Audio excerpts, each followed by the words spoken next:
Hey guys. Um, it's really hard to know what to say at times like this. I wrote a few things down, so forgive me for looking down a bit. But sorry I couldn't be there in person. Would have much rather preferred to do this there with you. It's been too long since I've been home and seen all of you, and definitely too long since I've seen Kim. Many years. I don't even know when the last time was. I can't remember. But we were really close friends back in the day. I can't even think of exactly how many years. 25 years now? Something like that. When we were all spending so much time together at parties, at Village Inn, um, at each other's houses. It was a lot of fun when we had the time to do all that back then. Um, and I miss those days quite a bit. We had a really good time. And I wish that we'd kept more in touch over the years. But yeah, my favorite memories of Kim are from those times, for sure, when we'd all be hanging out, having fun, drinking beer, playing music. Kim and I had a real love, and I think most of us did, for the Beatles that we shared, another classic rock, and we always try to outdo each other on like Beatles trivia.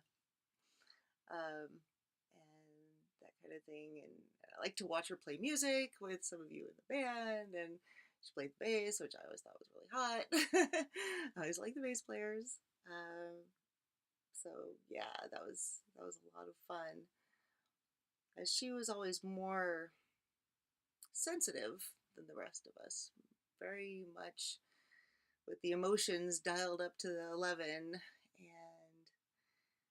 And I just remember those days that we would all be hanging out at a park or at a house, a party, whatever, and then she would just be gone. Just sneak out through the bathroom window.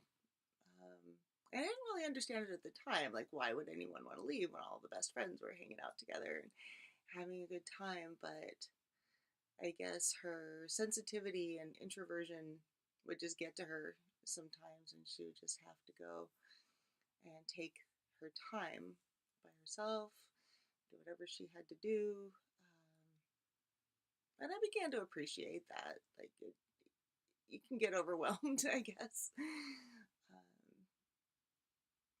So it was hard to understand at the time, but she did need that time, and she was always honest about it.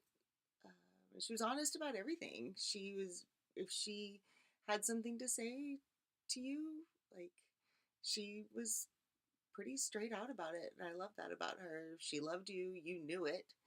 She took the time to get to know people very well, and sit down and have long conversations with you, and get to know everything about you, and love you for it, flaws and all.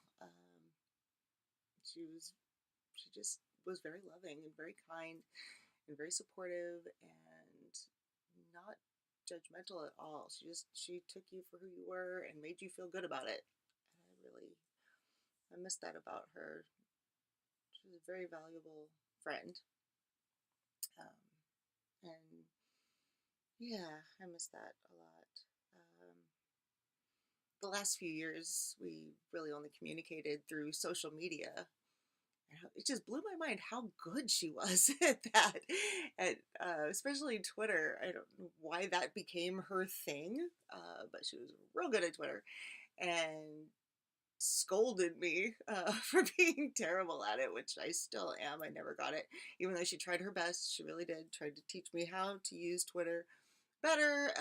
She did not appreciate my ironic hashtags at all, but she did her best to try to teach me that. It's just not going to happen. And sorry, Kim.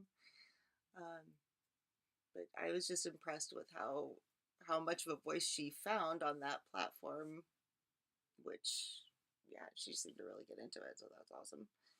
And I'm glad she found a voice in that way. So, Kim, wherever you are, I hope it's wonderful. I'm sure it is. She had a deep spirituality, and she always had faith that I didn't have, but she definitely did. And I'm sure she's somewhere great, hanging out with John Lennon and David Bowie and all rock and roll heroes, playing some music and having a good time and out of pain, which is the most important thing.